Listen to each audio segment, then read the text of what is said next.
Did it happen? Am I live? Hey! Hello, everybody. Who we got here tonight? We got Cass, Trina, hi, Daryl and Jean, Teresa, and Joyce. Welcome. All right, Eric and Laura, Tim McCandy. Welcome, everybody. So while we're giving a chance for everybody else to kind of trickle in, hey, Parker, give everybody else to trickle in. I was just thinking we need to do some kind of a challenge along with this, don't you think? Hey, Angie. We need some kind of challenge along with this, man. I was, oh my Lord. I was looking today at, I filmed the sermon today for Sunday, and oh my word, I'm getting chunky. Is anybody else getting like quarantine fat? Or is that just me? I think I've gained like, 117 pounds since this thing started. And hey, Janine. Yes, this will be an interesting topic tonight now that you mention it. Yeah, voice sounds okay. I seem to have been okay. I did a sermon and a funeral today. So, how many people are like on the permanent? I have to wear sweatpants all the time because of quarantine issue here. Hey, Amy and Dave. Well, what do you think? Should we make a dangerous prayer to be, good Lord, please let there be less of me because I'm eating better? Anybody think we should do a challenge like that? Nikki, Pizza Friday. I can remember we used to have Pizza Friday at Forest Park, and now we have pizza every day. What the heck? So, yeah. All right, Joe does. Hey, Michelle, my seventh favorite person. Hey, Audra, and Paula says hi. She had to go to a meet. Oh, I'm gonna miss Paula tonight. All right, so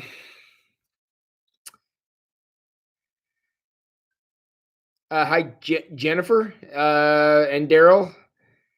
And Susan says ice cream is dangerous. Yes. All right, let me think about it while we're going through this lesson tonight, because the lesson. Anybody find this chapter to be amazingly short? Hey, Audra. Anybody find this chapter to be incredibly short? I was reading and I turned the page and suddenly I was in the next chapter. It was over that fast. So it was pretty short, but there's not a whole lot of content in the first part, but he closes the chapter with a bunch of questions that we're going to go over tonight. But and then we're going to have a conversation about how we're going to get in shape together, because Pastor Tim may have to wear sweatpants like the rest of the year if we keep this up. So, and nobody needs to experience that. So, yeah. So there we are. All right. I think I have an idea what we can do, but we'll have a conversation about that. Hi, Cheryl and Jack. Because we are talking about being broken this week. And gluttony is one of the 7 deadly sins. And the reason it's so bad is because it's a symptom of being broken. We all are bored, or we're concerned, or we're eating way too many cookies. Yes, Joe, thanks to you, I've been doing that. We all have these concerns, and we all want to do something, but I don't know how you fight a virus. I mean, if this was some kind of a threat, we could fight against it. But viruses are cowards, and I don't know. I mean, I would love to just go get in a fight with a virus, but I'm afraid I would not win. So, yeah, I've decided to break my waistband instead. So, hey, Bill, welcome. So we're gonna have a conversation about how we can not be gluttons anymore. Maybe that's the dangerous prayer we should. That's the dangerous prayer Pastor Tim needs to start praying, and perhaps it's at least possible that some of you should join me in that prayer. And we're going to talk about how we're going to do that here in just a moment. Hey, Bill Martin. Okay, so here we are. Chapter 2.3, called The Status Quo. Found this chapter to be kind of interesting, even if it is very short, as I mentioned before. It's interesting because they had quite a quite a different kind of experience from the setting they were in to the conversation they were trying to have. They were in it was the cold night in January, one of those cold nights that we're all very familiar with, and it was super cold and whatever. And so there they are in this setting where they're all gathered in a nice warm room and they're all having chili and cornbread, which, I mean, come on, that's good stuff. And then all of a sudden, like, everybody's like, nah, I don't really feel the need to pray for God to break me. And it's not surprising when you're in a situation like that. Why would you want to upset that apple cart? Sounds pretty good. So, hey, Crystal and Bill. Hi, Gracie. And hey, Beth Reedy. Glad to have you guys here. So I guess that's my first question. The second sentence here, he talks about, they got together to speak about having the Lord to break them and kind of challenge them in their certain thing. And they come together in this super comfortable setting and they all decide, I'm not so interested in that. So my question is, do you think when they gathered that night, because we've all went to a small group meeting, went over to somebody's house and had a nice time and kind of shot the breeze with our friends and had a nice conversation. Then we sat down and have a Bible study, and suddenly you're going, we're talking about, suffering and self-denial and all these different things. And yet we're here in the most comfortable place imaginable. Do you think they had any idea when they went over there to that person's house or wherever it was they were gathering, to this very comfortable setting, to eat some very wonderful food, sit with their friends, have a great time? Do you think they had any idea how strange of an experience they were about to have? Or do you think they were even aware it was strange? That they're going to have a conversation about, God, break us, help us to learn, and they're there in that very comfy setting. So, hey, Cheryl, thanks for joining us. Hope you had a good day. I know life's been pretty tough for you here with everything going on. Mike and Marion, welcome. Appreciate you guys coming out. So do you think, for any of you who got to read the chapter, and I kind of ran it down for you, do you think they had any idea what they were in for that night? While you think about that, I want to say hi to Cheryl and Jack. I think I missed that one. Jack, I got your letter in the mail. In fact, it is right here on my desk. Thank you for sending it to me. I had a funeral today, so I haven't been able to read it yet, but I will read it. But I have it right here, and I look forward to reading your thoughts on prayer, and I will respond accordingly. So thank you, Jack, for writing me.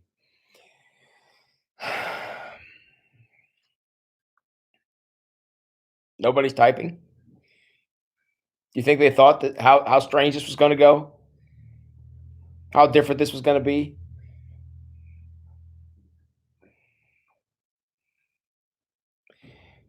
Am I froze up? All right, you guys are quiet tonight. Nope. Thank you, Joe. Thank you, Joe, for that terribly insightful comment. I feel a lot better. So now that I finally got my question answered, I can go on with my life. So thank you. So they probably had no idea. And hey, Toby. I agree. That's what I was going for. Thank you, Toby. They probably were going over for a social experience. Why? Because we've all done that. And we've all, gathered around to shoot the breeze. Heck, in some respects, what we're doing here may be kind of like that. But they went over there, and all of a sudden, they got challenged more than they thought. And nobody expected you to do that. That's right, Teresa. Hey, Matt, welcome. Nobody was expecting to go that deep. And thank you, Joe. I knew I could always count on you.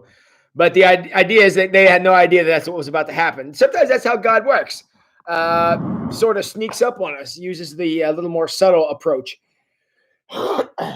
And sometimes that's what happened. That's clearly what happened this night. So after having this nice social experience and having some chili and cornbread and some appetizers and kind of connecting and talking and all the stuff you do at these social things, stuff we don't do anymore. Then they pull out the book. Okay, so they pull out the book and they get ready to do the Bible study as they're all sitting around super comfortable. And the question comes up, would you like for God to break you? Was that what? Okay, so first of all, I have three questions to ask now. First question, was this the scenario they were in, was that the correct scenario to consider this question? Was that very social, very cozy, very comfortable setting? Was that the correct setting to consider this question? Everybody give me a yes or no in the comments. Was that the correct place? I mean, it was the time because that's what they had scheduled. But yes or no? Was that the right place for them to consider this question? Hey, Linda, welcome.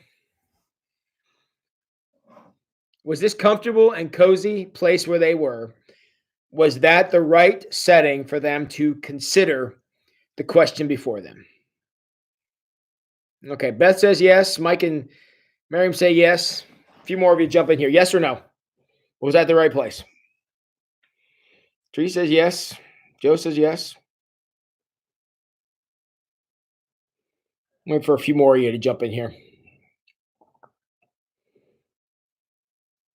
Janine, Crystal, Toby, Bill, other Bill. Okay.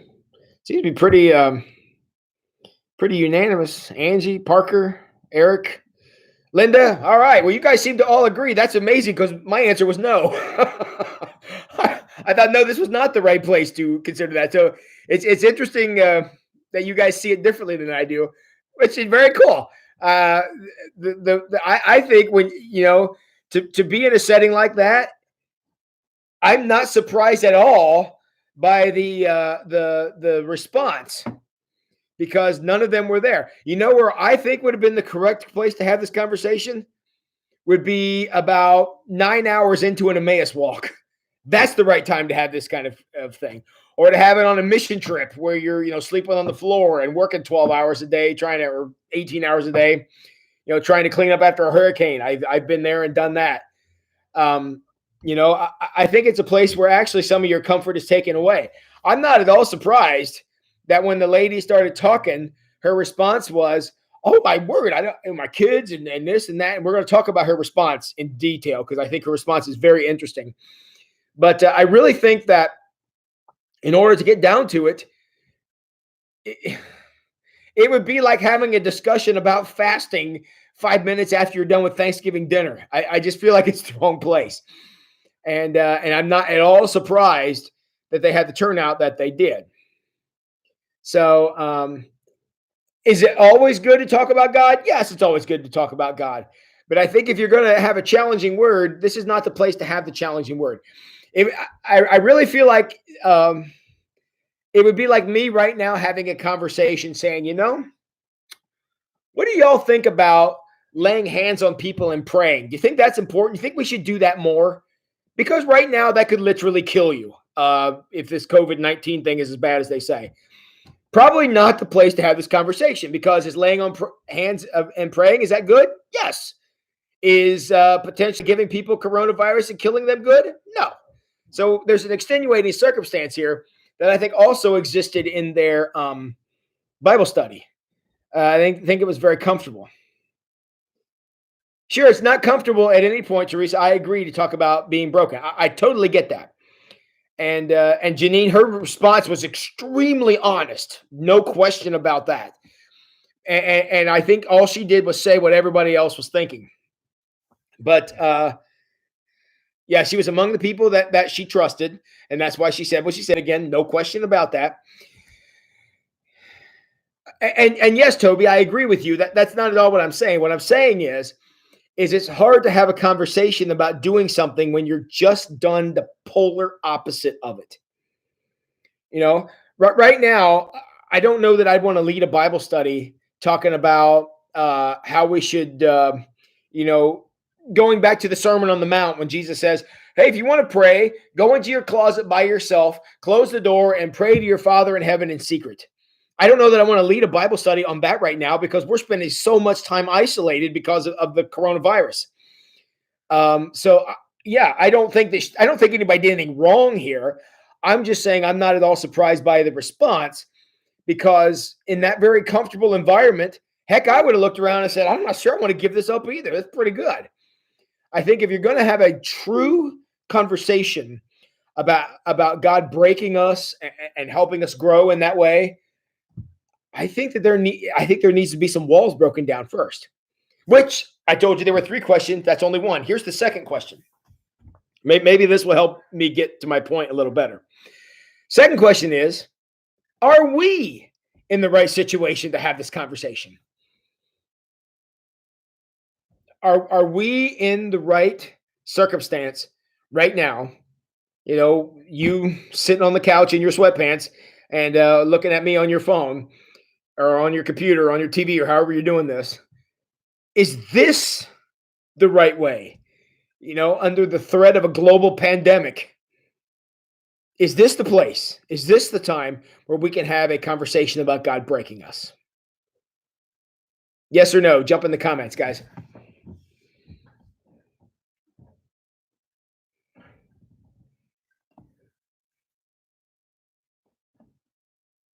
I got one brave guy there. Matt says no. Teresa says yes. Gene says we might already be there. That's kind of my point.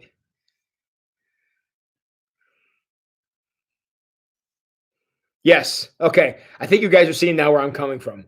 We have a situation here right now where we are in this situation we're dealing with. We have a situation now where our lives have been disrupted in a way that nobody's life has been disrupted, honestly, maybe ever. And, you know, and again, I would love to have this conversation face to face, but just the fact that we can't have this conversation face to face, I think is evidence that this may be the time to talk about God breaking us because so much is already broken.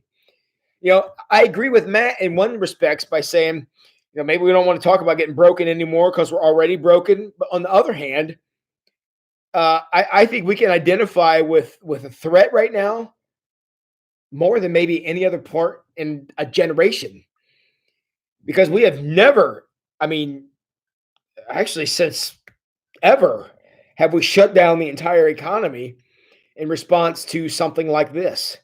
You know, a lot of times people want to compare this to World War II and how things were rationed and stuff. But here's the difference. The economy actually kicked the overdrive at that point because we were creating all this stuff for war. Now, we can debate whether or not that's a good thing. But the idea is that there was none of this isolation locked in your house stuff. You know, even during 9/11, there was a very specific threat that happened. We all understood. And were we terrified? Of course we were terrified. But for the most part, the economy kept running. People kept working. Again, not everybody, but for the most part, people did. I mean, we are getting ready to see unemployment numbers that will crush the Great Depression numbers. And so this is the opportunity that we have to really see what life looks like from a very, very different perspective than we just had 4 short weeks ago or 2 short weeks ago. And it's hard to speak freely here, Matt, clearly, because communication, this is a new thing for a lot of us who are here. But at the same time, we're in a situation where a lot of our comfort zone has been erased, doesn't exist. I had a conversation with just somebody after our session last night. I had somebody texting me saying, you know, we've been through challenges before, but I could always go to church when that was happening. And now I can't even do that. And that broke my heart because that's what I always did too. No matter how insane things got, at least we would have Sunday morning and we would sing songs and we would pray and hear the scriptures. And we can't even do that now. And again, whatever your feelings are about that are what they are, but it's hard. Gene Smith, my question is, what can I do to turn these days into opportunities, take advantage of time to grow in my faith? But it's so hard to stay motivated. Tell me about it. Tell me about it. I mean, I'm sleeping like 7 or 8 hours a night now. And I feel like that's all I'm doing is just, horsing around and I don't know. I feel like I'm not getting anything done anymore because all my motivation is just gone. And oops, sorry about that. I thought I turned that off. So what can we do? We're going to have that exact conversation because we're going to talk about one of the problems that we are having now is our lack of motivation, and lack of motivation often translates into practicing the 7 no-nos. You all know what the 7 no-nos are? The 7 no-nos are the 7 deadly sins. And we want to not do those. That's my incredibly insightful observation for the night. Don't do the 7 deadly sins. I mean, I just came up with that while I was sitting here, right off the top of my head. That's pretty insightful. And we're going to try to conquer one of them tonight. We're going to look at gluttony tonight, and we're going to pray some dangerous prayers about gluttony. I feel like that's one that at least Pastor Tim's been struggling with, and I wish I hadn't ate all those cookies I brought up here. So, yeah.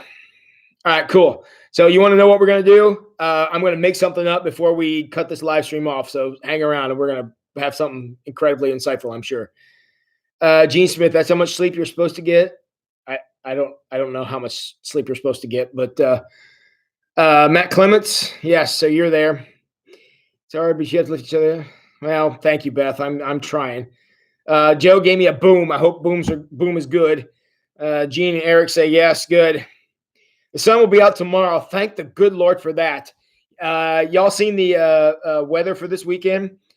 I'm praying that what I saw in the weather forecast for this weekend is not Mother Nature punking us with an April Fool's joke, because I don't know if I could handle that. But so, yeah.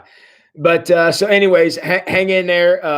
If at all possible this weekend, go for a walk. Go have some sunshine on you, because that's going to be wonderful. Yes. Well, thanks, Ange. And I appreciate what you're doing with our shut-ins too. Gene Smith, 7 to 8 hours a night. Yeah. Yeah. That's where I'm at too. It's a lot. And Linda Burkholder, yes, agrees with Cheryl. That's good. We are better together. There's Eric stealing our last small group study. Eric gets gold star for tonight. Eric, very good. Go ahead and give yourself a thumbs up. That's well done. And no matter where we are better together. No question about it. But the idea is that we yeah. Everybody tell Eric he did a great job, because he hammered that one hard. Everybody give Eric a thumbs up. So I think you get my point. We are definitely in a situation that is not comfortable. I mean, by any stretch, yes, we're all in sweatpants, and yes, most of us probably have chips all over the front of us. But every time I start this live stream, I have to go like this to brush all the chip salt off, and that's embarrassing. That's me being real here, because that's kind of the life we all live now, and we need to be better than that, because this is a time that we are uncomfortable. And you guys are fantastic. Thank you. Yeah, tell Eric how great Eric is. A great guy. Oh, you don't know Eric? You need to learn Laura and Eric. They're great folks, even if they are Cincinnati Reds fans. So, all right. Okay, I already did this one. Okay, so let's get into the ladies' response. So they have this session where they're talking about our day is coming. Yes, a mere 30 years in the making, right, Eric? So, yeah. So let's talk about the ladies' response. So she says, I'm sorry, I keep going back to this. Eric, you got a compliment from your wife there, buddy. You might want to screenshot that. That's awesome. All right. And Matt Clements, also a Reds fan. Hey, and my fantasy baseball team, Joey Votto is my first baseman, so I'm rooting for the Reds too. Okay, enough ADD for me tonight. So let's get to the ladies' response. So they're in this comfortable setting. They're having a conversation about having God break us, and they're having a conversation. And some of you who said this lady felt safe and spoke from her heart, there's not a question in my mind that this lady told the truth. She is being about as real as it gets. And I'm honestly surprised in a setting this comfortable and amicable that she was willing to say, wow, we're here tonight to talk about doing this, and I ain't doing that. I mean, God bless her for telling the truth. And I think it was really something that she was able to, to do that. And her concern now, if you skip down like 2 paragraphs, there's a paragraph there that starts with, but when confronted with the option of asking God to break her, we're starting there. She refused. Sorry, but I've got to be honest, she said. I don't want to ask God to break me. And here's the phrase I want you to hang on to. She said, I don't want God to break me because I'm afraid what will happen. Now we're going to talk about the specifics of that. And she does get mildly specific, but we're going to talk through this. He in the previous paragraph there, he talked about some of the things this lady had done. She was a busy lady. She had been a follower of Jesus, it says, since a sophomore in high school. She helped with kids ministry at church. She tithed faithfully. She helped foster children. She attended Bible study, volunteered to pray. Was a leader. It was all the stuff that we all would look for in somebody who's got their life together and just somebody who was great. I'm sure she was well looked up to. And if she's willing to be this honest, she's somebody she should have been looked up to. And she did all this stuff. And then she says, I'm afraid what will happen. My question is, you think the reason that she was afraid, which again, I commend her for being that honest. You think the reason that she was afraid is because since she was a person who clearly service was her spiritual gift. There's no question that was her spiritual gift. She says she was afraid to ask God or allow God the opportunity to break her. And I wonder if her fear was she did not want to give up serving. Because there's a lot of power in being that level of a servant. Because think about all the contributions she was making. My goodness, she was, children's ministry and to her family and to Bible studies where I'm sure she was an asset to those experiences. She volunteered to pray. She was working with foster kids. That's quite a resume of service. I'm wondering if that's what she was afraid to give up. What do you think? Because when I first read this, the first time I read this chapter, I thought she was afraid for her kids. And I think there was probably a piece of that.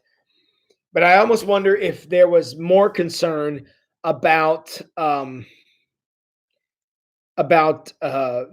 being able to serve at that level.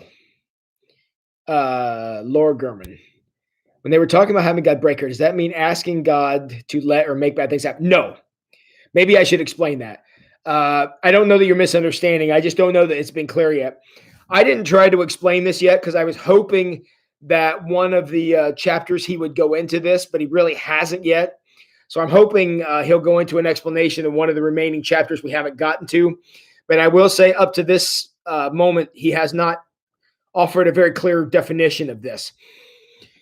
I would say the biblical example I would use of this is the book of Job, if you're at all familiar with the book of Job. Job was a faithful man, had everything, had the world by the tail. Satan came along and said, well, of course he does. God, you gave him everything. Take that all away, and Job will give up. So basically, Job loses essentially everything. And he does not ever curse God. And then they get to the end of the story, and Job is restored, and his faith is recognized. And the idea is that through this experience, all these bad things that happened were actually a test of Job. And when he came out the other side, Job was actually a more faithful person because of the experience. So the idea of talking about God breaking us is not that God is going to go through and make something horrible happen just for the sake of having something horrible happen. What it is about sending us through some of the trials of life, which again are going to happen one way or another, and seeing if we are able to grow, and because we grow more through adversity than we do through comfort. And I think, I know everybody agrees with that. You look back at your life, the time when you matured the most was the time when you were under pressure of some sort the most. And and I think that's what we're talking about. And I gotta jump on the chat here. So Laura, I hope that answers your question. I hope he goes into a better explanation of what this is in one of the chapters coming up, and maybe he will. But I will admit he's not done. He's not gotten real clear about that yet. My hope is he's setting the stage for a better explanation than the one I just gave. But I think that's what it is. It's about allowing adversity to come into your life so that you can grow and become more faithful through circumstances. You and I both know that we both deal with things better today than we did 10 years ago because of how much we have grown. And Laura, I know you're there too. So Gene Smith says it's hard to give up what we're comfortable with and embrace the unknown. Amen to that. Janine saw this on Facebook today. Stop imagining the apocalypse. Start imagining the revolution. That could have a lot of interpretations, but I tell you, I'm going to be honest with you. Today I had the news on. I had to turn it off. I just had to turn it off. I'm done. I'm done with it. And I'll tell you what I did. I flipped over to YouTube and listened to the service from a couple weeks ago. Listened to the Awakened band sing, and I tell you, it did me more good than 26 hours of news would have done for me, because it was just so uplifting. And I was done.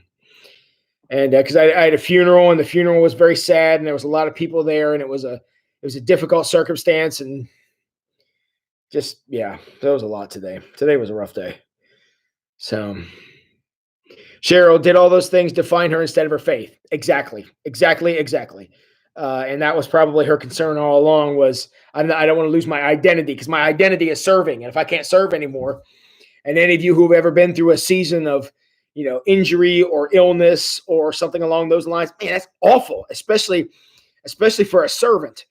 Back in 2011, when I nearly died, and I was down in OSU hospital for a week, and I had a health problem. It took me months to come back from. Man, I hated the worst part of it. It wasn't the pain, wasn't the sickness. I could have dealt with all that. It was the inability to do anything. The first time I walked from my house over to the church during that time, they actually set a chair in the middle of the parking lot. I couldn't make it all the way across. I had to sit down. So I walked to the chair and sat and rested, and I walked the rest of the way. That's how out of it I was. And man, I hated that. That was worse than anything else that happened. And there was some bad things that happened, but that was the worst, because I'm a doer, and that's what I wanted to do. And that lady and I are probably wired a lot alike, and she wasn't real interested in giving up that identity. And boy, all I can say is amen to that. And so she's being defined by the wrong thing. Why would God ask her to stop? God would not ask her to stop serving, D. That's not what that is. It's if some of the adversity she would come up against would prevent her from serving. Like in the months of my recovery, I had 2 or 3 weeks I couldn't even stand in the pulpit. I was just too weak. And there were things going on in my church. There was a funeral. I was physically unable to even attend because I couldn't even stand up because I was so sick. And I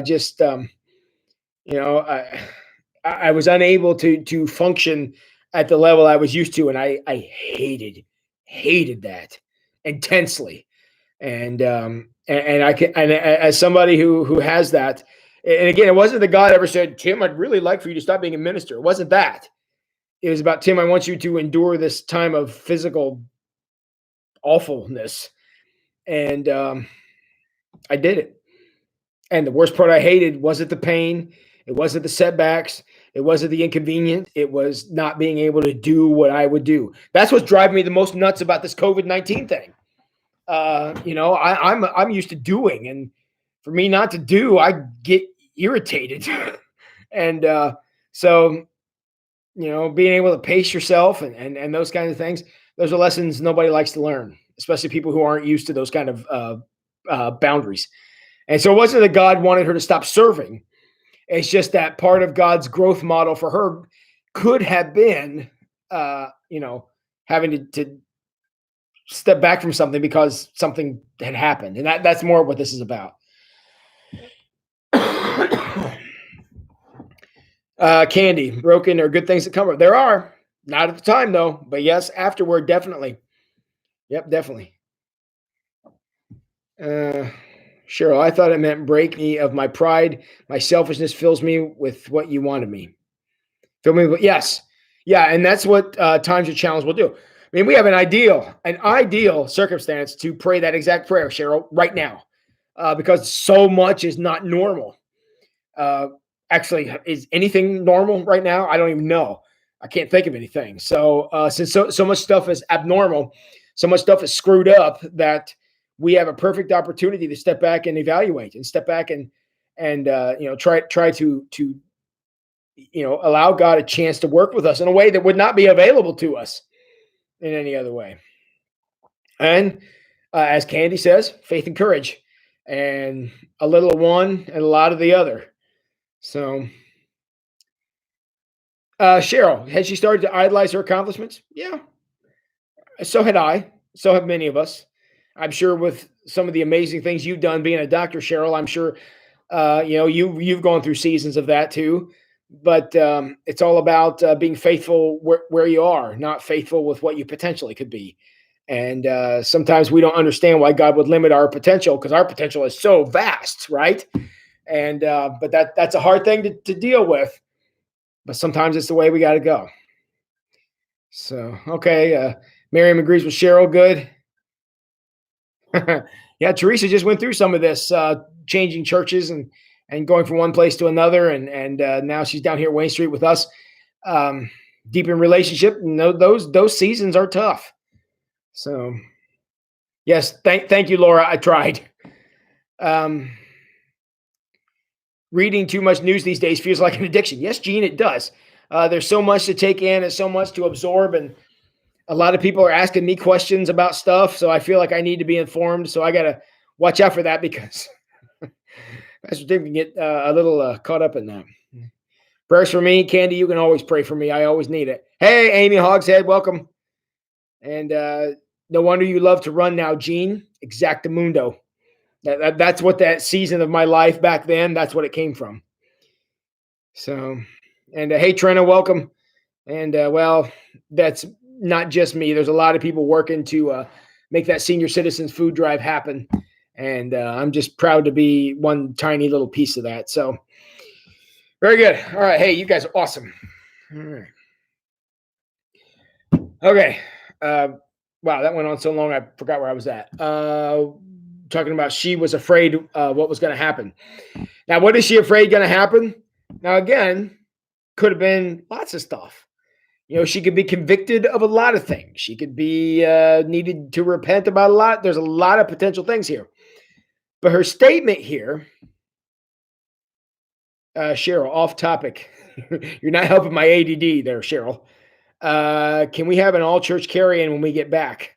Well, we can certainly have that conversation. We'll see how excited everyone is to, be eating in public and when we get there. But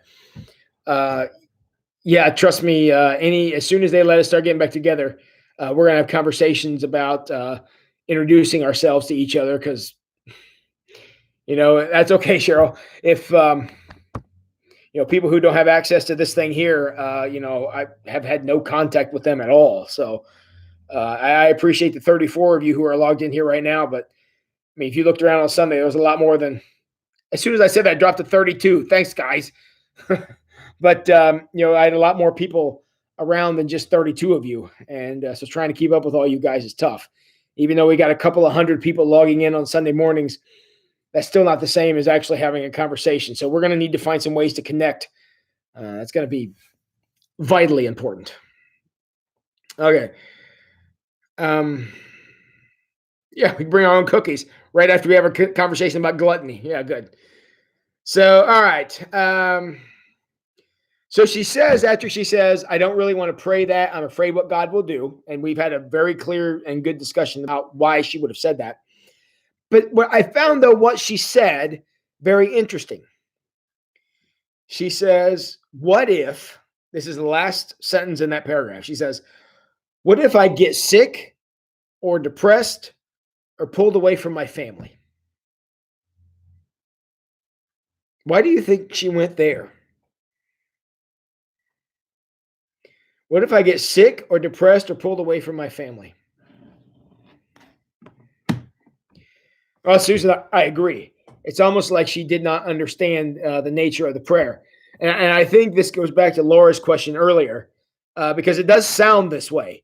By this presentation we read tonight, it sounds exactly how Laura asked the question a little bit ago about why would anybody want to ask God to do something bad? I mean, why would that happen? And I think that that's the way this lady took the question. She's like, why would I want to ask God to do something bad? That makes zero sense. I may be willing to pray for something that may not be in my self-interest, but at the same time, I'm not going to say, God, will you please drop an anvil on my head? I'm not going to do that. Yeah, she's scared of the unknown. Toby says he was confused by that response as well. Yeah, I don't understand why she would go there. And I think that that's what it is.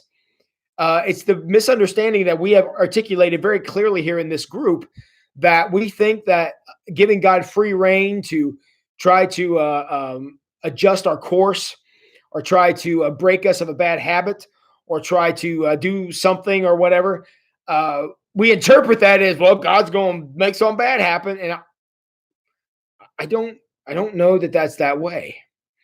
I'm thinking back to 2011 when I went through my horrendous health crisis. I don't interpret that as God said, well, let's try to kill Pastor Tim. Let's just see if he can live through that. I don't think that's what it was. I think the devil was going to throw something in my path, so God used it to make me grow. So rather than stopping me, as I believe the devil's intent was, I came out the other side better in a lot of ways. Physically was one of them, but emotionally, spiritually, relationally, I came out of that a different person, because that was a rough thing to go through. And from what I endured from there on a professional standpoint and a lot of things, I would not have been ready to do that had I not nearly died first. I got to tell you, I would never, ever, ever say, y'all should have a near-death experience, because it really changes your outlook on life. But it really does change your outlook on life. There was a song by Tim McGraw, "Live Like You Were Dying." There's a lot of truth in that song, and anybody who's ever had a near-death experience or had a horrendous health scare, you hear that song very, very differently now, because it talks about how it frees your perspective on a lot of things. Things that used to be a huge deal are meaningless, and things that you took for granted are very, very meaningful. And that's what happened to me. And had I not went through that, a lot of the challenges that came my way after that, I would not have been ready for. That they would have beaten me. But because I had the perspective of death through that experience, I shrugged things off I wouldn't have been able to without that experience. So, all right. So Crystal, she agrees with that. Amy went through that in her life. Miriam, yes, it's a trust issue. Nothing builds trust like danger. And amen from Teresa. I agree with that too, Bill. Watching loved ones go through near-death experiences, that changes things too. I mean, there's a lot of things in life that can really bring things into focus, and unfortunately, death is one of those things. So, all right, Candy's there too. So y'all kind of get the idea. So I'm not sure why this lady went right to that, except for the fact that many of us also go through that. Yes, I do have a hymnal here tonight, Gene, 607. I'll have to stand up to go get it, but yeah, it's right over there. So, yep, the Bills agree with each other. Joe, definite perspective builder. Definite. It also not only is a perspective changer, it's also a lens changer too. The whole lens through which you look at the world changes after that as well. And yeah, so it's not about saying, God, please wreck my life, because I think a lot of people interpret it that way, including some of us may. But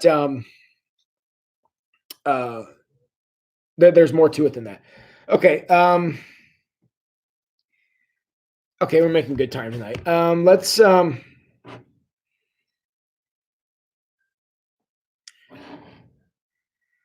okay. There's a sentence here. If you skip down into the next paragraph from where I just was, there's a sentence he says here, and he kind of drops this bombshell, and it just goes right on. And I'm sitting there going, dang, I wish we had a little more perspective on that. So after this lady has this this moment of extreme clarity, and speaks an incredible truth. And sorry, there was something on my screen that kept getting in my eye and it was driving me crazy. He goes on to say this sentence. He says, each of us, he says, okay, so we continue talking about it after she said that.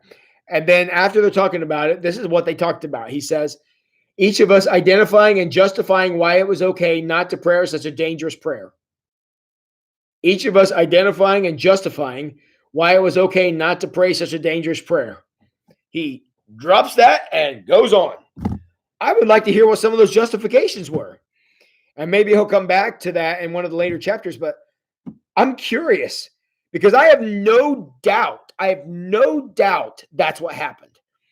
After she said that, because everybody's around the thing going, oh man, speak on there, sister. You're really hammering this. So I can see them getting very much identifying with what she said, because she basically became the mouthpiece for the whole group, and said what everyone else was thinking clearly. But I'd like to know how'd they weasel out of this. How'd they weasel out of justifying their comfort zone?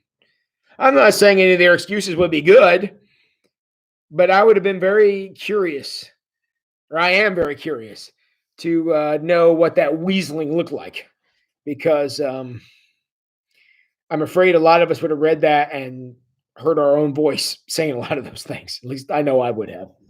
So, all right, he ends to this chapter. We're to the end here already with a series of questions. So I'm just going to throw these questions out. If you got the book, you can follow these along. I'm taking them right off the page. I'd like for you to chime in on some of these. So the first question is, and this is why I would have liked to have had some perspective on how they were weaseling out of this challenge. What are we losing by clinging to our comfort? If comfort is the priority, what are we losing? Now, this lady was doing some amazing work, building the kingdom all over the place, but she was not willing to allow God the chance to break her, to allow her to be challenged, because she was afraid for whatever reason. We've speculated around that. What'd she lose? Eric and Toby both came up with the word opportunities. There's a big surprise. That's exactly what she would have lost. Not. I mean, when I say she, I mean anybody, saying that answer. That's what we lose. Growth brings with it opportunity, and to deny growth stunts growth, and the stunting of growth limits opportunities. And I think that's where we are. And it makes sense if you think about it. If we make comfort our goal, if that's what we're going for, if that's what we're trying to get to, then if we're already there, we don't need to grow. It's like saying, hey, I'd like to be 5 foot tall. So once I'm growing up and I hit 5 foot, I'm done. Thanks for playing, everybody. I appreciate y'all coming out. I don't need to go on from that.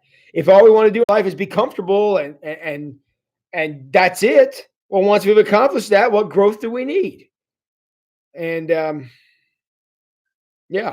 Linda, there's no challenge there. There's no challenge to accept, because I'm already where I want to be. If I want to train to run so I can run a mile in 14 minutes, well, once I hit that 14-minute mile, I don't have to do anything else.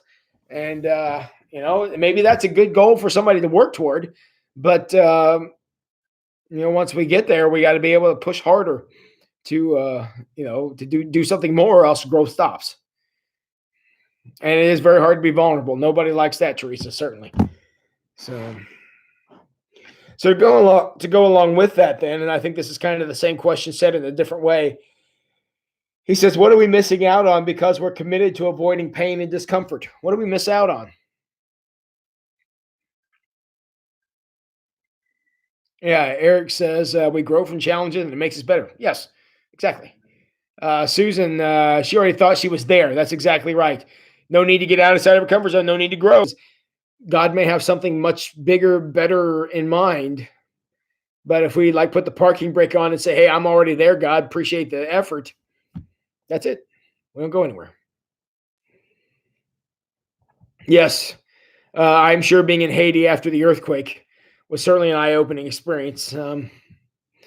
I also was in Haiti prior to the earthquake, actually, and lived in an orphanage down there for a while. I'll tell you, you do learn a lot from those experiences. Every day should be a new challenge. Yes, it should be. And it is, but only if we embrace it. And by embrace it, I mean conquer it. I mean knock it on its butt. Because that's one thing, this idea that Christians are all passive and we just pray about things and say nice stuff. Yeah, we do that, but there every once in a while there's a challenge out there that needs knocked on its can, and I don't understand why we can't just go out there and go after something. Because now look at David. David was not a passive man by any stretch of the imagination. Neither was the Apostle Paul. Neither was Jesus. Neither was Peter. Neither was Moses. And sometimes there are things out there in our community that just need knocked on its butt. And that's part of what going out and getting the food for the senior citizens that Trina was talking about a little bit ago.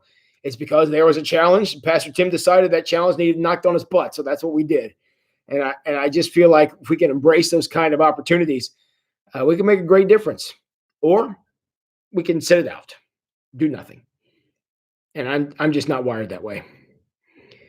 So Cheryl says we miss out on the future. Yep, because that's what the future looks like. The future is on the other side of the latest challenge, and we got to get there. So we miss out on the opportunity for God to do something great. That's right. Because if we're satisfied where we're at, then God doesn't need to do anything heroic, and neither do you. Because we are where we want to be. And God may have some miraculous, amazing things to move us to the next level. But if we put the parking brake on in the parking lot we're in, it doesn't change anything. So, Teresa, Eric, we need to allow him to grow and work us. Yes. And that's not always a comfortable process, but that's the only way we go forward. Miss out on life, clearly. Because life is not lived out in comfort. How many of you have been comfortable the last week and you're sick to death of it? And I think that's where I am too. Just doing nothing but sleeping all the time and seeing how much I could possibly eat in one day. It's getting boring. And we're going to talk about that in a second. The butterfly and the baby bird. That's right. What is the butterfly and baby bird's first order of life? It's busting out of the cocoon or breaking the egg. It's a violent act that requires strength.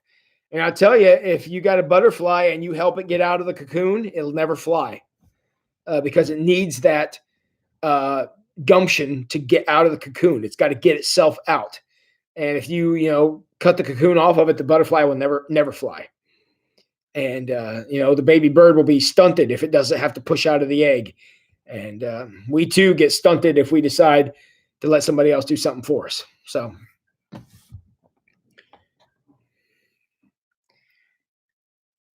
all right. Well, Candy kind of got us the next question. So that was a nice segue, Candy. Thanks. And growth begins with struggle. Yes, it does. But if we just lay still, it doesn't do anything. So I'll leave this last question he asked here as a rhetorical one for you guys to sit with. Angie Myers, who's been listening when we do communion. Very nice. And as y'all know, we'll be doing communion for church this week. So make sure y'all get your elements. And I got a challenge about that too. So whenever we had a challenge to get through, we wonder what's next. God will get us through. Yeah. Trina, that's trust/faith. And that's how it works. We as parents do that to our kids all the time. Toby, help me know what that is. So I went 100 miles an hour through some stuff there. Tell me what that is. So, all right. Well, Toby clarifies what that is for me so I can comment on that. Here's the last question I want to leave you as a rhetorical question to wrestle on, and then we're going to talk about a challenge for tomorrow. Could being broken release us for more than we can even imagine? Could being broken release us for more?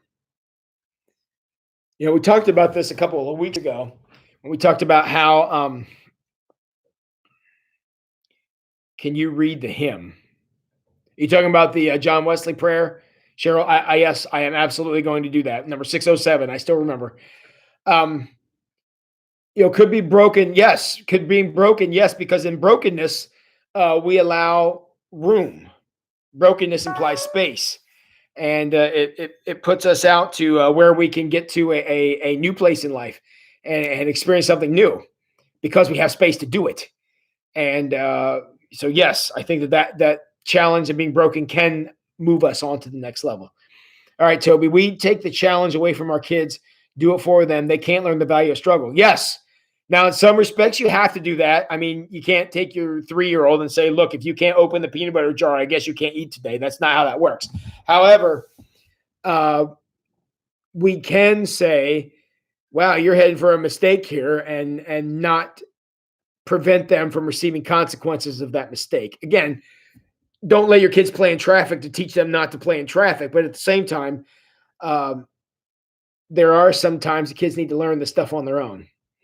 And because if they don't learn it on their own, well, they're not going to learn it because you could tell them 150 million times and they're not going to get it until they experience it. And I'll tell you, there's also something to be said for being able to pick something up and say, I have this because I went out and got it. We're all kind of squeamish about saying we earned something. I've kind of gotten over that. Here, I have something here behind me. Y'all see this? It's a 10-mile obstacle race. I completed the first one of these when I was 40 years old. And I had signed up to do a bunch of these since then. And, I'm able to do things now that I couldn't do in my 20s. And the reason is because I went out and I know that nobody cares about this except for me. But this means a lot to me because I went out and got it. And the only reason I have this is because I worked hard for it. And, I'm not saying that to be arrogant. I'm not saying that to make any of you think anything about me except that I'm insane and don't act my age. But there's something to be said for going out and getting something. And so, hey, Candy, don't be stealing my thunder. I'm going to read that here in a second. So, yeah. Yes, like podcast. Toby cares. He had the same midlife crisis. Yeah, welcome to the club, Toby. So, all right, hang on. I'm going to grab my hymnal here real quick.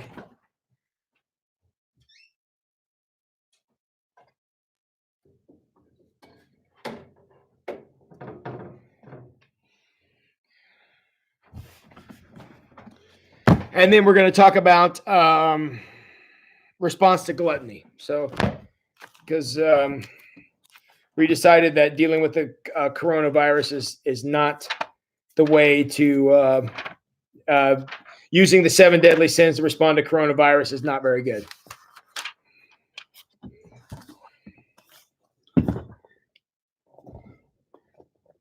I don't know if you all can see it. This is the kind of high-tech performance stuff we do here at Wayne Street.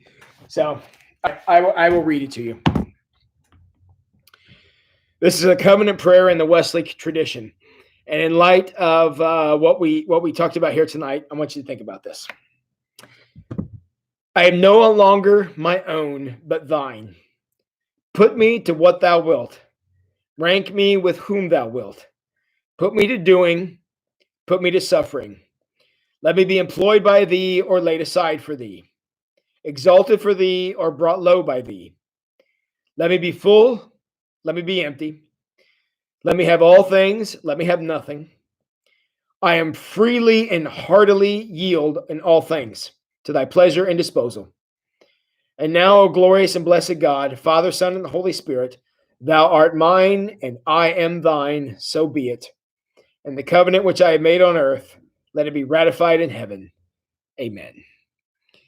Any of you who are wanting to see this, type in a covenant prayer in the Wesleyan tradition. I will write that in the comments right here.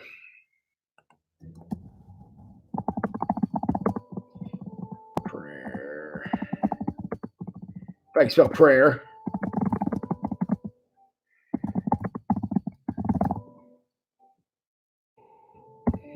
There. If you type that into Google, it will pop that up for you. So, all right. Just want all to see the prayer. Yeah, Candy. And you can take my comment there and type it in Google, and it will show it to you. Going out working for something. Watched the movie Greater on Netflix. Just saw it, and it was awesome. I do not know what that is. I've not seen it, but Trina Childs is recommending the movie Greater to all of you. So, all right, we are at 1 hour. So let me take the last couple of seconds here. And who's in? We're gonna pray. We're gonna join each other over the next 23 hours, praying a dangerous prayer about gluttony. Who's in? I want to know who's with me. I ain't doing this by myself. Who's in? Who's in? Dangerous prayer about gluttony. Who's in?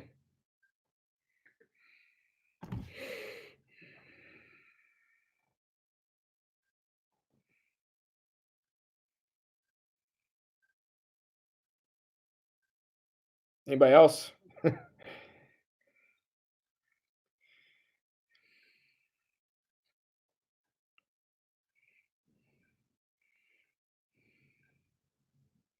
All right, you guys rock on. Love it.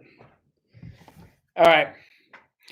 So here is what we are going to do. We're gonna take this week of this second session here of Break Me, and this is what we're gonna do. We are going to take the next 23 hours, and thank you, Trina, for that qualification. We're going to take the next 23 hours, and we are going to pray that God will break our appetite. We're going to pray for God to break the appetite. And in breaking the appetite, here's what I mean. We're going to pray that we will use our physical hunger only for nutrition. Okay? We're not going to eat to cope. We're not going to eat to get rid of boredom. We're not going to eat because we don't know what else to do. We are only going to eat for its designed purpose, and that is to fuel the body. Chips and salsa, we will grandfather you in on that one, Trina, but I'm pretty sure those don't qualify. But you all hear what I'm saying? We're going to pray that the good Lord will close our mouth when we're not hungry. And the idea here is that we are doing this because we are in a place right now where, honestly, going to the grocery is a dangerous proposition. That's probably the most dangerous place any of us go right now. And I just heard word right before I came online here tonight that a friend of mine from Lima was diagnosed with COVID-19. So, and I was looking on the website. There are 3 cases now in Auglaize County, so it's here. And we know that therefore we need to make our resources last. So we're not going to consume. Literally, we are not going to consume our resources to because we're bored, or because we're stressed, or because we don't know what else to do. We are only going to consume resources to fuel the mission that God has for us. And we're going to ask God to break everything else. All right. Who's still with me? Because that's a dangerous prayer. Because eating is so much a part of everything that we do, especially when we're bored. Boredom is the number one reason we eat. I'm sorry, that's just truth. And we are going to only use eating for its designed purpose, because that's when it's best. You know, when you sit down to a meal you've made of wholesome food and you're hungry and you eat it, you go ahead and argue with me that that's not the best. You know, eating crackers because you're bored, or having a bowl of cereal because you don't know what else to do, that doesn't taste nearly as good. All right, so that's the dangerous prayer that we're going to pray. We're going to ask God to break our appetites, to make them only be about fueling, not boredom relief. All right, y'all with me? We're going to spend 23 hours praying that prayer. And here... so Adam got a head start, man. I appreciate that. So the idea here is that that's what we're going to do. And my opening question tomorrow night at 8 o'clock sharp is going to be, how did it go? What insights do you have? And how did all that take place? Because I could say, hey, we're going to fast, nobody eat for 24 hours. Look, fasting is great, but if you really want to become healthy, it's about lifestyle change. I'm not saying don't ever fast. What I'm saying is that there are two ways to go about things. You can fast because there's something specific going on, or you could change your lifestyle because there's a lot going on. So, right after his ice cream. Okay, Jack. Again, we'll grandfather you in on that one. So, and again, Cheryl and Janine, I'm saying this specifically to you. I'm not saying don't eat. Okay, this is not about starving yourself. If you're gonna, if you haven't had dinner yet, or you're gonna have dinner or whatever, or a bedtime snack or something, go for it. All I'm saying is we're gonna ask God to break our appetites because we want to eat in response to physical need, not appetite, and that is a dangerous prayer.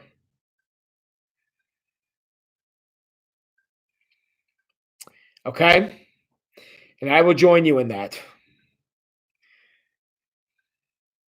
Everybody good with that? Anybody else got anything you want to say about it before I sign off?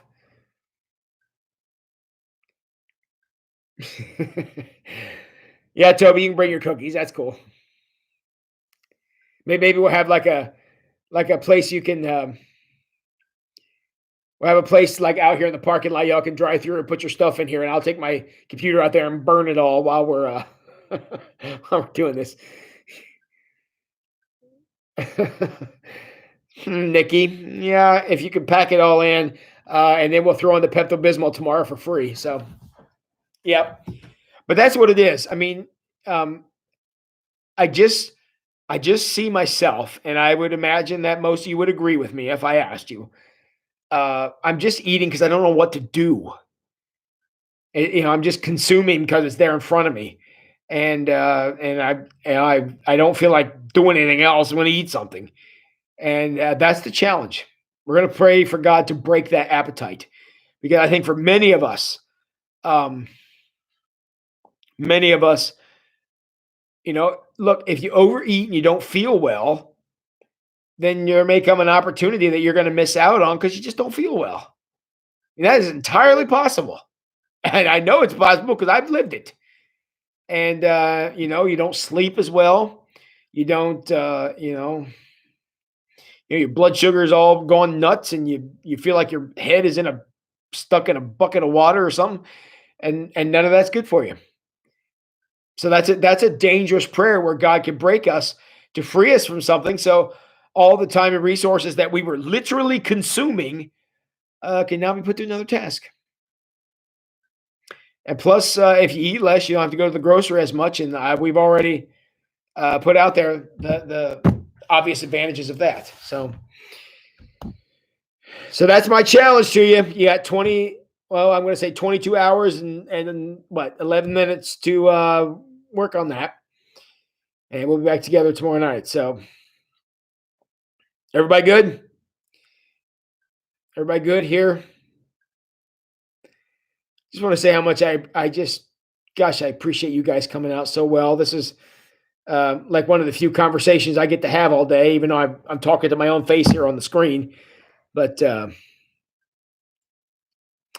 eat your feelings, eat your pride, and then pray. That's good advice.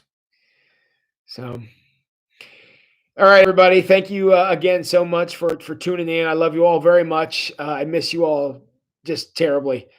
And bring your stories with you tomorrow night about how God is working on breaking your appetite. And we'll share those for just a couple minutes at the beginning of the study tomorrow night. So, Dave, very good. So thank you all very much. Appreciate y'all coming out. Love you bunch. And now, what do you got to do? Go wash your hands.